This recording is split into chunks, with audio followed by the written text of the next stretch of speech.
علیکم رحمۃ اللہ۔ سوال ہے کہ تعویذ دینا کیسا ہے؟ تعویذ دینا شرک ہے۔ مسند احمد کی روایت میں تعویذات کے جوابات میں بیان کر چکا ہوں۔ نبی علیہ الصلوۃ والسلام نے تعویذ کو شرک بتایا، تو تعویذ حرام ہے، تعویذ حرام ہے۔ اب بھلے آپ قرآن کا تعویذ بنا لیں یا جناب آپ جنتر منتر شو شڑنتر کا تعویذ بنا لیں، تعویذ حرام ہوگا وغیرہ۔ اچھا جی، لوگوں نے کاروبار بنا رکھا ہے تعویذ کو اور دم کرنے کو۔ دم کرنا سنت سے ثابت ہے، لیکن اس دم کو کاروباری شکل جس طرح دے دی گئی ہے یہ سنت ہرگز نہیں ہے۔ اور جہاں آپ ایسے دیکھیں وہ جیسے کسی ایک خاص موسم کے اندر جا کر یا جناب گندم میں اور اس طرح دیگر فصلوں کے اندر جو ہے وہ خود رو بوٹیاں پیدا ہو جاتی ہیں، خود رو اپنے آپ ہی پیدا ہو جاتی ہیں۔ تو آج کل یہ دم کا کاروبار اور یہ دم کرنے والے بابے یہ خود رو بوٹیوں کی طرح ان کی بھرمار ہے۔ اور ہر مسلک میں، مسلک اہل الحدیث اس معاملے میں کچھ پاک تھا، لیکن چونکہ یہ بڑا نفع بخش کاروبار ہے تعویذات کا اور دم کا، اس میں علم کی کوئی ضرورت نہیں ہوتی۔ پرلے درجے کا الو جاہل ہونا وہ بھی دم اور تعویذ کی دنیا میں بہت بڑی سرکار بن جاتا ہے۔ بنگالی بابا، طوفانی بابا، ہندوستانی بابا، اہل حدیث بابا، بریلوی بابا، دیوبندی بابا، کیونکہ یہ کاروبار دم اور تعویذ کا یہ کاروبار بڑا نفع مند ہے، اس میں خرچہ کرنے کی ضرورت نہیں ہے، اور ہے بھی بڑا لذیذ، بڑا چسکے دار ہے۔ روزانہ نئی سے نئی کوڑی آئے گی ہیں، اور بابا جو ہے وہ نئی سے نئی کوڑی کے ہاتھ پکڑ رہا ہے۔ کئی بابے تو ایسے ہیں کوڑیوں کے اوپر چڑھ کے بیٹھ جاتے ہیں۔ بندہ پوچھے بابا جی کیا کر رہے ہو؟ جن نکال رہا ہوں۔ جن نکال رہے ہو یا سیکس نکال رہے ہو؟ تو یہ نفع بخش کاروبار ہے دم کا اور تعویذ کا۔ دم کرنا کوئی شک نہیں کہ سنت ہے، لیکن ہمارے ہاں یہ دم کرنے کو جو باقاعدہ ایک نفع بخش کاروبار بنا لیا گیا، یہ سراسر غلط ہے۔ 10 روپے کی کاپی لو اور 10 روپے کا پین لو، ٹھیک، آپ کا کاروبار شروع۔ آپ کو دین کی الف سے با نہیں آئے کوئی پرواہ نہیں ہے، آپ کو نہیں پتا کہ الف با پڑھنا ہے یا الف بے پڑھنا ہے، کوئی اس کی ضرورت اور حاجت اور ضرورت نہیں ہے۔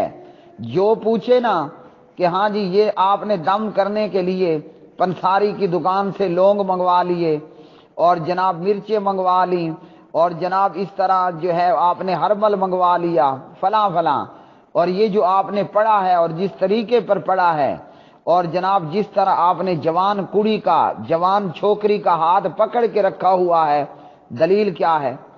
بابے کو بخاری بتانے کی ضرورت نہیں ہے، مسلم کا حوالہ دینے کی بھی ضرورت نہیں ہے۔ بابے کے پاس بڑا آسان سا جملہ ہے، جناب یہ مجرب ہے، میں نے تجربہ کیا، فلاں نے تجربہ کیا، اس بزرگ نے تجربہ کیا اور ہم نے اس کو مجرب پایا۔ تو کتنی آسان بات ہے۔ تو یہ باقاعدہ دربار، یہ کاروبار، یہ دم کا پورا ایک ادارہ کریٹ کر لیا گیا، تو یہ سراسر خلاف سنت ہے۔ اب ہوتا کیا ہے، ملتان میں رہنے والا جناب اسپیشل آئے گا پنڈی میں، پنڈی کا رہنے والا اسپیشل آئے گا جناب ملتان میں، اور بریلویوں کے اندر تو کئی بابے ایسے بھی ہیں کہ وہ جناب مائک کے اندر پھونک مارتے ہیں، پھونکے مارتے ہیں، آگے 1000 بندہ ہے، 2000 بندہ ہے، لو جی سب کو دم ہو گیا۔ آسان سی بات ہے، بڑے بڑے لمبے لمبے بال چھوڑ لو، اپنے ہاتھ کے اندر گز 2 گز فٹ 2 فٹ کی تسبیح پکڑ لو اور پھو پھو پھو کے جو ہے نا جھٹکے مارنا شروع کر دو، اور پھر ان لوگوں نے جناب یرکان کے لیے فلاں دم ہے، ٹی بی کے لیے فلاں دم ہے، اور اسی طرح جناب اولاد نہیں ہو رہی تو فلاں دم ہے، شادی نہیں ہو رہی بندش ہو گئی ہے بقول ان کے تو اس کے لیے فلاں دم ہے۔ تو الغرض یہ کئی ایسے گھڑنتو لگا لگا کر عوام کا پیسہ عزت وقت سب کچھ لوٹ پھوٹ رہے ہیں۔ دم کرنا ہے، نبی علیہ الصلوۃ والسلام بیمار ہوتے، اماں جی عائشہ رضی اللہ تعالی عنہا آپ کو دم کر دیتی، نبی علیہ الصلوۃ والسلام بیمار ہوتے، جبریل آپ صلی اللہ علیہ وسلم کے نوکر پیارے نبی کے پاس آپ کے گھر آیا کرتے تو جناب جبریل نبی علیہ الصلوۃ والسلام کو دم رکھ لیا کرتے تھے۔ کبھی ایسا نہیں ہوا کہ نبی علیہ السلام مکہ میں ہوں، دم کروانے کے لیے مدینے گئے ہوں، کبھی ایسا نہیں ہوا کہ نبی علیہ الصلوۃ والسلام مسجد نبوی میں ہوں اور دم کروانے کے لیے قباء میں گئے ہوں، ایسا نبی علیہ السلام سے ثابت نہیں ہے۔ بندہ بیمار ہے، اس کی بیوی اس پہ دم کر دے۔ آپ کے گھر میں بوڑھی اماں جی ہے، ماشاءاللہ وہ تہجد پڑھتی ہے، قرآن پڑھتی رہتی ہے، وہ ہے نا پیر آپ کے گھر میں، آپ کے گھر میں آپ کا سسر ہے، آپ کا باپ ہے، وہ 5 وقت کا نمازی ہے اور جناب قرآن کی تلاوت کرنے والا ہے، اس سے بڑا کوئی پیر ہے؟ جب آپ کے گھر میں آپ کی اماں، آپ کی ساس، آپ کے باپ، آپ کے سسر کی صورت میں پیر اور پیرنی موجود ہے، آپ کو کس بد دماغ نے کہا ہے کہ ملتان سے اٹھ کر آپ پنڈی اسلام آباد آؤ؟ کس بے وقوف نے آپ کو یہ درس دیا ہے؟ تو اس لیے یہ طریقہ نبی علیہ السلام سے ثابت نہیں ہے۔ اب دوسروں کو تو ہم کچھ نہیں کہتے، کیا کہنا، ان کی تو پوری کی پوری جو ہے وہ غرقی ہی غرقی ہے، تباہی ہی تباہی ہے۔ اہل حدیث کہلوانے والوں کا حال یہ ہے کہ کئی اہل حدیث بابے ہیں جناب، ان کے پاس خواتین کا، عورتوں کا رش لگا رہتا ہے۔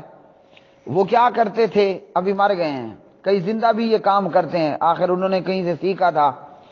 تو جناب وہ اپنے سامنے خاتون کو یا مرد کو جس کو دم کرنا ہوتا نا، بتانا ہوتا کہ جناب آپ پہ کوئی جن ہے، آسیب ہے، کوئی بندش ہے، کچھ کروایا، کچھ پڑھوایا، کچھ جلوایا گیا ہے، تو وہ آنے والے کو، ان کے جو مریض ہوتے جنہیں جنات کی، جناب آسیب کی، تویزات کا، نظر کا، فلاں فلاں کا بقول ان کے ان پہ حملہ ہوا ہوتا، وہ مریض مریضہ کو، بھلے عورت ہے کہ بھلے مرد ہے، اسے جناب اپنے سامنے لٹا لیتے ہیں یہ بابے۔ لٹا لینے کے بعد بابے کے ہاتھ میں ایک دھاگا ہوتا تھا، نلکی والا دھاگا، یہ جو بھی انہوں نے رکھا ہو، وہ کیا کرتے کہ اس مریض کا دھاگے کے ساتھ ناپ کرتے، پیمائش کرتے، ایک مرتبہ پیمائش کر لی، اب دوسری مرتبہ پھر پیمائش کرتے، یا جو بھی ان کا طریقہ رہا، پہلی یا دوسری یا چوتھی مرتبہ۔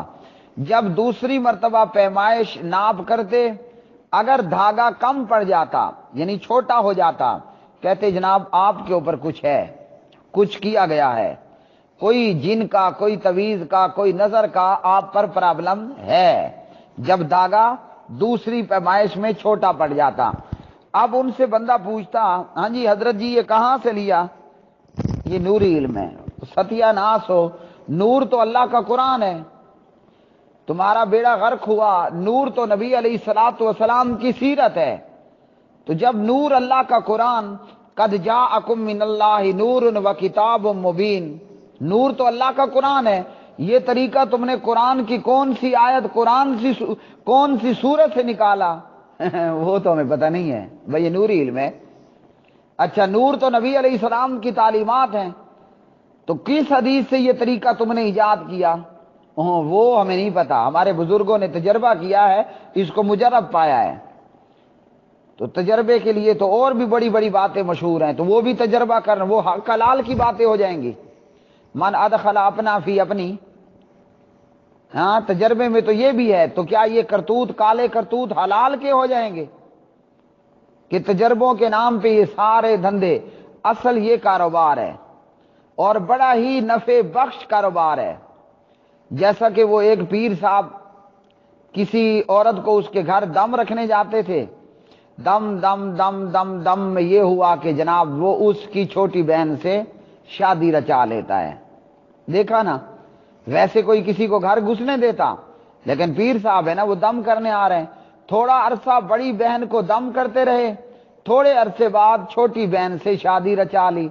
اب اسی کو کہتے ہیں پانچوں گھی میں، کھانے کو بھی مل گیا، پینے کو بھی مل گیا، اور جناب جیب بھی بھر گئی، آنکھیں بھی ٹھنڈی ہو گئیں، نعوذ باللہ، آنکھیں بھی ٹھنڈی ہو گئیں، اور اس کی پانچوں گھی میں ہیں۔ تو یہ کاروبار ہے، یہ ایک باقاعدہ ادارہ بن چکا ہے۔ اس میں بریلوی دیوبندی تو تھے ہی تھے نا، یہاں اب چونکہ یہ دن دگنی رات چگنی ترقی کا کاروبار ہے، تو اہل حدیث میں سے بھی کئیوں نے کہا کہ جناب ہم کیوں پیچھے رہیں، ہم کیوں پیچھے رہیں، ہم سے چھوٹے اتنے آگے بڑھ گئے تو ہم تو ان سے بڑے ہیں، لہذا ہم بھی پیچھے نہ رہیں۔ اس لیے اللہ کا نام لو، اللہ کا خوف کرو، اور ان بابوں کے آستانوں پہ آنا چھوڑ دو۔ شیطان جب کسی کو گمراہ کرتا ہے، اب اہل حدیث کسی بریلوی کا شکار نہیں ہوگا۔ یہ اور بات ہے کہ کئی ظالم بد نصیب خود کو اہل حدیث کہلوا کر بریلویوں اور دیوبندیوں کے پاس بھی دم کروانے جاتے ہیں، بلکہ وہ سائیکل کا پنچر لگانے والا ہے اس کے پاس بھی جاتے ہیں۔ لیکن شیطان نے دیکھا کہ کوئی شکار اچھا نہیں لگ رہا، آ جاتا ہے ایک دو آدھ پرندہ آ جاتا ہے لیکن جال بھرتا نہیں ہے، تو اس نے کہا لو اب اہل حدیثوں میں اہل حدیث دم کرنے والے بابے پیدا کرو، اہل حدیثوں کے اندر اہل حدیث دم کرنے والے بابے پیدا کرو۔ یہ بابے کیا کرتے ہیں؟ دو چار باتیں تو آپ کو جناب بخاری مسلم سے سنا دیں گے، اور اس کے بعد جب باقاعدہ کام شروع ہوتا ہے بخاری مسلم ہوا ہور ہو جاتی ہے۔ وہ جیسے میں نے ایک بازار میں کتاب دیکھی، پاکٹ سائز کتاب تھی اسماء حسنہ کے متعلق۔ اب اس کتاب کو ہم جیسے کھولتے ہیں نا تو سرے ورق سے آگے کا پیج، مطلب پہلا پیج کہہ لیں، اس پہ حدیث لکھی ہے اللہ تعالیٰ کے ایک کم 100 نام ہے، 99۔ اس کے بعد پوری کتاب کے اندر گھڑنتوں کی بھرمار ہے، جناب یہ فلاں اللہ تعالیٰ کے صفاتی نام کو فلاں وقت میں فلاں ٹائم میں اتنی مرتبہ پڑھو اس کام کے لیے۔ تو اس لیے ان بابوں سے بچ کے رہو۔ آپ کے گھر میں آپ کے باپ، آپ کے سسر، آپ کی ساس، آپ کی اماں کی صورت میں پیر موجود ہے، دم کروانا ہے تو اسی سے کریے، نہیں تو آپ کی زبان کہیں گئی ہے۔ اور لوگ کیا کرتے ہیں، نہ نماز ہے، نہ روزہ ہے، نہ حیا ہے، نہ شرم ہے، وہ چاہتے ہیں بس دم کے ذریعے ہمارا سب کچھ حل ہو جائے۔ اور آگے سے بابوں کی صورتحال کیا ہے، وہ کہتے ہیں یہ جو کینسر ہے نا، یہ کوئی میڈیکلی بیماری نہیں ہے، بلکہ یہ تو خالصتاً آسیبی اور جناتی بیماری ہے، لہذا کینسر کے مریض ڈاکٹر کو کہیں تو دفع ہو جانا، ہم تو جناب بابے کے پاس جائیں گے۔ اور بابا کیا کرتا ہے، گھڑنتو لگا لگا کر ان کی جیبیں خالی کرتا رہتا ہے، اور ایسے بد نصیب جب بلا آخر پورے پاکستان کے بابے گھوم جاتے ہیں۔ ایک اور بات بھی آپ کو بتا دوں، ان بابوں کے پاس آنے والے کبھی ایک جگہ نہیں ٹکتے، آج پنڈی میں ہیں کل مری میں ہوں گے، کل مری میں ہیں اگلے دن شیخو پورا میں ہوں گے، اس سے اگلے دن چبرجی چوک پر موجود ہوں گے، اس سے اگلے دن یہ یادگار چوک پر ہوں گے، اس سے اگلے دن یہ اکاڑا میں ہوں گے، یہ بہاولپور میں ہوں گے، یہ سہیوال میں ہوں گے، یہ قصور میں ہوں گے، یہ ملتان میں ہوں گے، یہ ڈیرہ غازی خان میں ہوں گے، اسی طرح کبھی یہ پشاور میں ہوں گے جناب، کبھی کوہاٹ میں ہوں گے، کبھی لکی مروت کے اندر ہوں گے، کبھی بنو کے اندر ہوں گے تو کبھی ڈیرہ اسماعیل خان کے اندر ہوں گے، کبھی یوب کے اندر ہوں گے تو کبھی خزدار کے اندر ہوں گے، کبھی سندھ کے اندر ہوں گے تو کبھی کہیں پر ہوں گے۔ جب پورا ملک یہ گھوم جاتے ہیں، آخر کار جاتے ہیں اب ڈاکٹر کے پاس جانا چاہیے۔ جب ڈاکٹر کے پاس جاتے ہیں ڈاکٹر کہتے ہیں میرے علم کے مطابق یہ مرض، یہ بیماری اتنی بڑھ چکی ہے کہ اب جاؤ گھر آرام سے بیٹھ کر موت کا انتظار کرو، اتنے لیٹ آئے ہو تو خاک ہم اس بیماری کا علاج کریں گے۔ پہلے دنیا بھر کے بابے گھومتے ہیں، اور ترتیب ان کی یہ ہوتی ہے کہ دیوبندی بریلویوں بابوں کو انہوں نے گھوم پھیر لیا، اور پھر اس کے بعد جناب یہ اہل حدیث بابوں کے پاس آ گئے، اور کئی ظالم الو ایسے ہیں وہ شیعوں بابوں کے پاس بھی جاتے ہیں، کہے گا میں ہوں بڑا سنی، بھلے یہ سنی اہل حدیث اپنے آپ کو کہنے والا ہے یا بریلوی دیوبندی، میں ہوں بڑا پکا سنی، فلاں فلاں، میں صحابہ پہ جان دینے والا ہوں، لیکن کرتا کیا ہے؟ یہ شیعوں کے بابوں کے پاس بھی جاتا ہے۔ اب بتائیے وہ ظالم اس کے ساتھ کیا کرے گا؟ تو جب ساری دنیا کے بابے گھوم پھر کے جاتے ہیں ڈاکٹر کے پاس، کہتے ہیں، وہ کہتا ہے تیرا ستیہ ناش، تیرا بیڑا غرق ہو چکا ہے، تیرے ذمہ کچھ باقی نہیں رہا، اب تیرا علاج ہمارے پاس نہیں ہے، جا اور گھر جا کر موت کا انتظار کر۔ تو لوگوں کو یہ کہتے ہیں کہ جناب یرکان کا اور کیا ہے یہ کینسر، یہ تو جناتی بیماریاں ہیں۔ اور نبی علیہ السلام کا فرمان کہاں گیا؟ دنیا کا کوئی بھی مرض ہے، دنیا کی کوئی بھی بیماری ہے، آپ صلی اللہ علیہ وسلم نے فرمایا لِكُلِّ دَاءٍ دَوَاءٌ، ہر بیماری کی دوائی دارو موجود ہے۔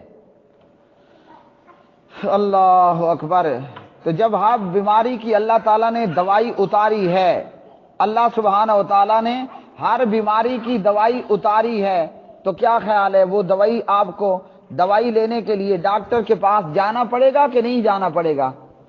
ڈاکٹر آپ کو دوائی دے گا تو آپ کی بیماری کا علاج ہوگا، تو دوا بھی کرنا ہے اور دعا بھی کرنی ہے۔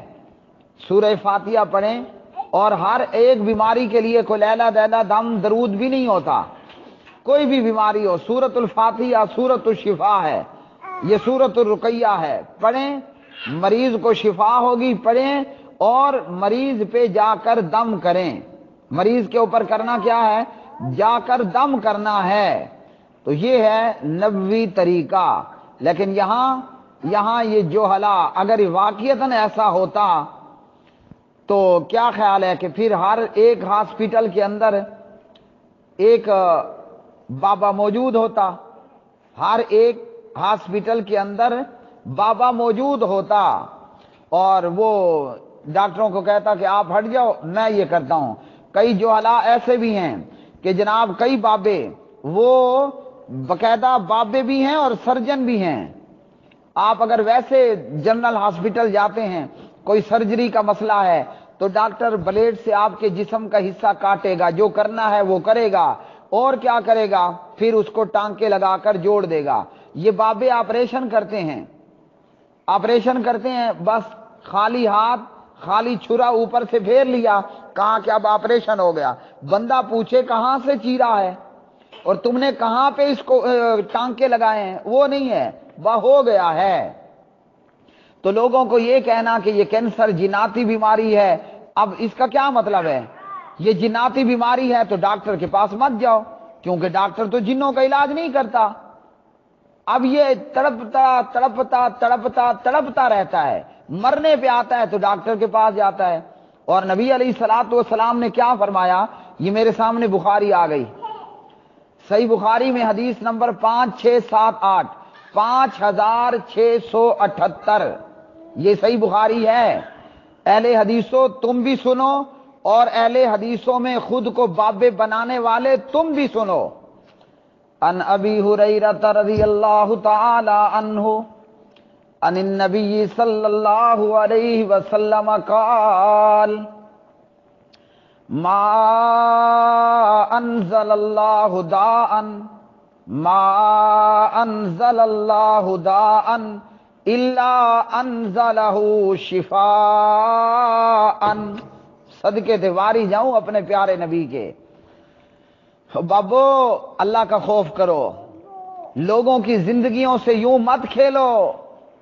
یہ میرا حنین بھی ساتھ ساتھ کہہ رہے بابو، تو بابو اللہ کا خوف کرو، اہل حدیث بابے ہو کہ دیگر جوہلا ہو، اللہ کا خوف کرو، لوگوں کی زندگیوں کے ساتھ یوں مت کھیلو۔ صحیح بخاری میں نبی علیہ السلام کیا فرما رہے ہیں؟ ما انزل اللہ داء، اللہ نے کوئی بیماری نہیں اتاری، الا انزل لہ شفاء، مگر یہ کہ اللہ نے اس بیماری کی شفا، اس بیماری کی دوائی بھی اتاری ہے۔ تو دوائی آپ کو کہاں ملے گی؟ بابے کے پاس ملے گی یا جا کر ڈاکٹر کے پاس جا کر آپ کو دوائی ملے گی؟ اس لیے بندہ بیمار ہے تو ڈاکٹر سے دوائی بھی کرے، اور اس کے لیے دعا بھی ہو، سورۃ الفاتحہ پڑھے اور اپنے آپ پر یا اپنے مریض کے اوپر دم کرے۔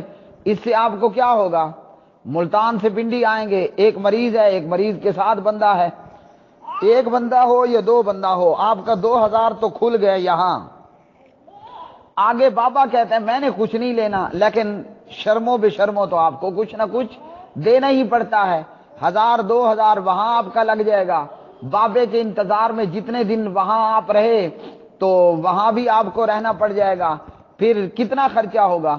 اور اگر اپنے گھر کے اندر رہیں اور سورۃ الفاتحہ پڑھ کے مریض کے اوپر دم کریں اور اپنے قریب کے اچھے ڈاکٹر سے دوائی کریں تو کتنا کچھ آپ کا بن جائے گا۔ اللہ اکبر۔ یہ اور ایک اور حدیث آ گئی ہے، یہ کہاں ہے؟ یہ صحیح مسلم میں ہے، اور سبحان اللہ سبحان اللہ سبحان اللہ، اس کی راویہ ہیں اماں جی، یعنی حضرت عائشہ رضی اللہ تعالی عنہا، ان عائشہ زوج النبی صلی اللہ علیہ وسلم انہا قالت۔ یہ بابوں کو نہیں علم ہوتا، یہ بابے کیا کرتے ہیں؟ ایک آدھ سنا کر باقی سب گھڑنتو لگاتے ہیں۔ اور یہ جو لوگ پورے ملک میں گھوم پھر رہے ہوتے ہیں، شیعوں بابوں کے پاس، بریلوی بابوں کے پاس، دیوبندی بابوں کے پاس، اہل حدیث بابوں کے پاس، اور کیا جن کو کچھ نہیں آتا ان بابوں کے پاس، بلکہ ہر ملک میں اور ہر شہر میں اور ہر بستی میں بابے ہیں۔ میں جہاں موجود ہوں نا، ڈیرہ اسماعیل خان DI خان، یہاں سٹی سے تھوڑا سا دور ایک گاؤں ہے، پنجابی میں ہم اسے کہیں گے شہر سے تھوڑا سا دور ایک پنڈ ہے، پنڈ دیہات ہے، وہاں پہ ایک بابا ہے۔ اس بابے کے پاس بڑی جنتا، بڑی پبلک آتی ہے دم تویز وغیرہ وغیرہ کروانے کے لیے۔ پتہ ہے وہ بابا ہے کون؟ وہ بابا جو آج لوگوں کا پیر بنا بیٹھا ہے، وہ بابا میرے نانا جان حاجی نصر اللہ صاحب کی بھینسوں کا چرواہا تھا۔ اس کو نہ نماز کا پتہ، نہ زکوٰۃ کا پتہ، نہ الف کا پتہ، نہ با کا پتہ، نہ الف کا پتہ، نہ بے کا پتہ، نرا الو کا الو جاہل ہے۔ مگر جناب جمعرات کے دن رش بڑا بھرمار ہے اس کے پاس، تو آپ کو کس نے کہا ہے کہ شہر سے اٹھیے اور پنڈ اور دیہات میں اور گاؤں میں جائیے؟ اللہ اکبر اللہ اکبر۔ یہ اماں جی فرما رہی ہیں کہ کہتی ہیں انہا قالت، سید عائشہ رضی اللہ تعالی عنہ نے فرمایا، کان اذا اشتکا رسول اللہ صلی اللہ علیہ وسلم رکاہ جبریل، جب اللہ کے رسول بیمار ہوتے، آپ کو کوئی شکایت ہوتی، کوئی آپ سلم کے ساتھ مسئلہ ہوتا، شکایت ہوتی، تو جبریل آپ سلم کو رقیہ کیا کرتے تھے۔ اللہ اکبر۔ اب کیا خیال ہے، گھر سے باہر جانے کی ضرورت ہے؟ اور اس سے پہلے میں بتا چکا ہوں کہ اماں جی خود اپنے شوہر نامدار جناب رسول اللہ صلی اللہ علیہ وسلم کو دم کیا کرتی تھی، جبریل پیارے نبی کو رقیہ کرتے ہیں، اور جبریل تو آپ کے گھر کے آنے جانے والے تھے، جبریل آتے اور آپ صلی اللہ علیہ وسلم کو رقیہ کرتے، بسم اللہ یبریکا ومن کل داء یشفیکا ومن شر حاسد اذا حسد وشر کل ذی عین۔ تو اپنے گھر میں آپ بھی اپنے ابا کو کہیں، اپنے سسر کو کہیں، اپنے خامن کو کہیں، آپ بیمار ہیں اپنی بیوی کو کہیں کہ وہ آپ کو دم کرے یہ دعا پڑھ کر۔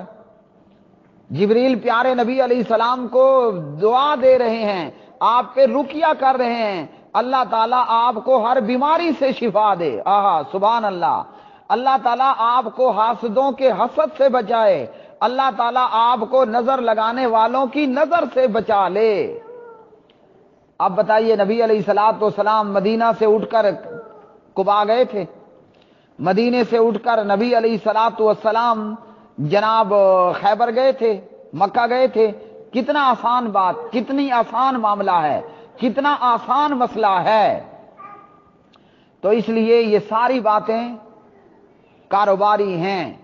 اور یہ حدیث جابر رضی اللہ تعالی عنہ نبی علیہ السلام سے روایت کرتے ہیں، اور یہ مسلم کی حدیث ہے، لکل داء دواء، ہر بیماری کی دوائی ہے، ہر بیماری کی دوائی ہے۔ اب بندہ کہتا ہے میں نے تو ڈاکٹر سے دوائی لی ہے اور میں ٹھیک نہیں ہو رہا۔ اچھا جب ٹھیک نہیں ہو رہا تو لو جی یہ جنات کا معاملہ ہے۔ اللہ کے بندو، یہ جنات کا معاملہ نہیں ہے، جب دوائی بیماری سے میچ کر جاتی ہے تو مریض اللہ کے حکم سے تندرست اور توانا ہو جاتا ہے۔ اس لیے ڈاکٹر کو پکڑے رکھو، یعنی علاج کو جاری رکھو۔ اگر ایک ڈاکٹر سے علاج تمہارا نہیں ہو رہا اور تمہیں سمجھتے ہو کہ ڈاکٹر کی قابلیت کے اندر کوئی شک ہے تو کسی اچھے ڈاکٹر سے مریض اپنا علاج کرا لو۔ یہ کہنا کہ جناب ہم نے علاج کیا اور ہماری بیماری ٹھیک نہ ہوئی تو لہذا یہ کیا ہے، یہ جن ہے، یہ تعویذ ہے، یہ نظر ہے، ایسا نہیں ہوتا۔ جب آپ کی دوائی بیماری مطابق آئے گی اللہ تعالیٰ آپ کو برات عطا فرما دے گا، اللہ تعالیٰ آپ کو شفا عطا فرما دے گا۔ تو یوں ادھر سے ادھر ادھر سے ادھر پورا پاکستان جو ہے وہ پھلانگنے اور پھرنے کی بجائے اماں جی، بیبے جی، دیدے جی، بہن جی، باجی جی اپنے گھر میں رہو۔ بیمار ہو تو اپنے خامن سے کہو مجھے دم کر دو، ادھر ادھر بھاگنے کی ضرورت نہیں ہے۔ یہ سب کاروباری بیٹھے ہیں اور ان لوگوں کے بیانات اور ان لوگوں کی ویڈیوز، جس کو کچھ نہیں ہے وہ بھی ڈرنا شروع ہو جاتا ہے کہ کہیں میرے اوپر تو جن نہیں آ گیا۔ اور میں دیگر بیانات میں یہ بتا چکا ہوں، جنات سے، جادو سے، نظر سے انکار کوئی نہیں ہے۔ یہ نہیں کہ یہ چیزیں نہیں ہیں، یہ موجود ہیں، لیکن ہم نے جیسے ان چیزوں کو ہوا بنا لیا۔ ہمارے بے ایمانی اور خراب ایمان کی حالت کیا ہے؟ بلی ہمارا راستہ کاٹ لے، ہم کہتے ہیں اوہو آج کوئی مصیبت آنے والی ہے۔ ہاں جی، کوا ہمارے گھر پہ آ کر کرے کائیں کائیں، ہم کہتے ہیں مہمان آنے والے ہیں، ہے نا؟ اور کیا کرتے ہیں اس طرح کے دیگر توہمات۔ تو یہ سب باتیں بقایا واپس لے آؤ، یہ سب باتیں توہمات ہیں، جنات ہے، جادو ہیں، تعویذات ہیں، نظر ہے، یہ موجود ہیں۔ اور اس کا یہ مطلب نہیں کہ ہم ہر چیز میں ہی ان کو گھسیڑ دیں۔ جنات بھی غریب سوچ سوچ کر پریشان ہوتے ہوں گے، واہ ابن آدم ہر معاملے میں ہی تو ہمیں گھسیڑ کر لے آیا ہے۔